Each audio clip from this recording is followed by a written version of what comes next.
एक थीं श्रीमती नीरा आर्य। नेताजी सुभाष चंद्र बोस की रक्षा के लिए इस बहादुर महिला का स्तन तक काट दिया गया।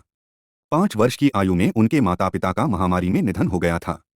इसके बाद सेठ छज्जूमल नीरा को गोद लेकर कलकत्ता चले गए थे।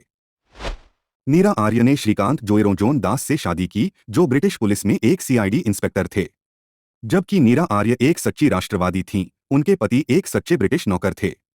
देशभक्त होने के नाते नीरा सुभाष चंद्र बोस के नेतृत्व वाली भारतीय राष्ट्रीय सेना की झांसी रेजिमेंट में शामिल हुई। नीरा आर्य के पति इंस्पेक्टर श्रीकांत जोयरोंजोन दास सुभाष चंद्र बोस की जासूसी कर रहे थे और जोयरोंजोन दास ने एक बार सुभाष चंद्र बोस पर गोलियां चला दी, लेकिन सौभाग्य से सुभाष चंद्र जी बाल बाल बच गए। सुभाष चंद्र बोस को बचाने के लिए नीरा आर्य ने अपने पति की चाकू मारकर हत्या कर दी थी। नीरा ने कहा था कि वो अपने देश की आज़ादी और अपने फर्ज के रास्ते में किसी को भी नहीं छोड़ेगी, फिर वो चाहे जो हो। पति को मारने के कारण ही नेताजी ने उन्हें नागिनी कहा था और नीरा आर्य को आज़ाद हिंद फौज की प्रथम जासूस होने का गौरव प्राप्त हुआ। आज़ादी के जंग में अपनी भूमिका पर इन्होंने मेरा जीवन संघर्ष अपनी आत्मकथा भी लिखी है, जिसमें ये बताती है कि अपनी साथी मानवती, सरस्वती, राजामनी और दुर्गा के संग इन्होंने नेताजी के लिए अंग्रेजों की जासूसी भी की।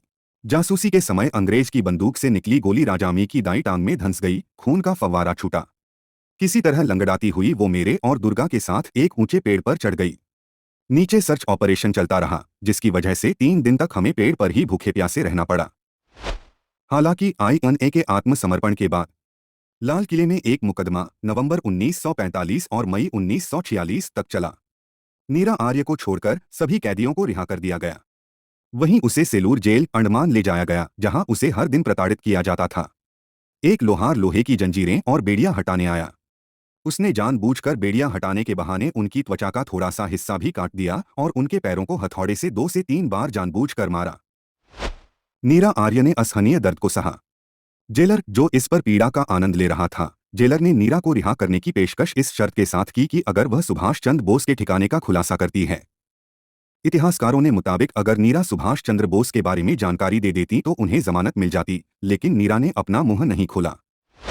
नीरा आर्य ने जवाब दिया कि बोस की मृत्यु एक विमान दुर्घटना में हुई थी और पूरी दुनिया इसके बारे में जानती है।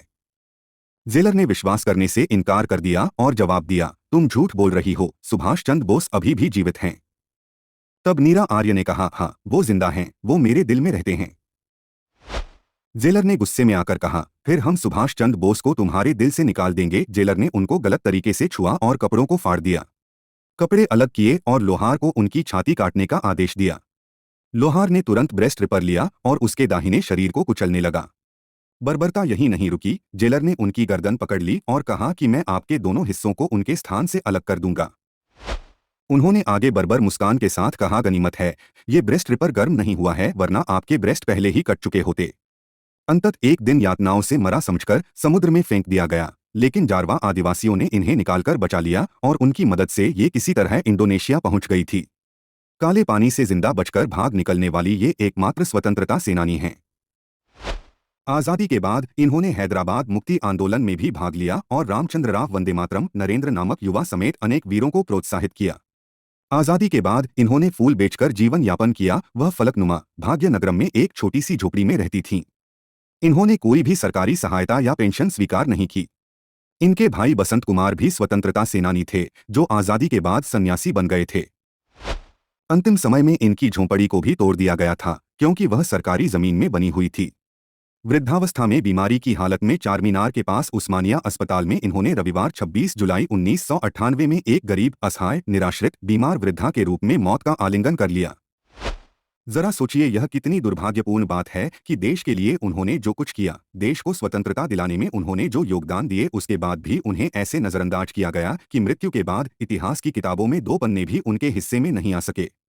सोचिए कि ऐसा होना कितना कष्टदायक है।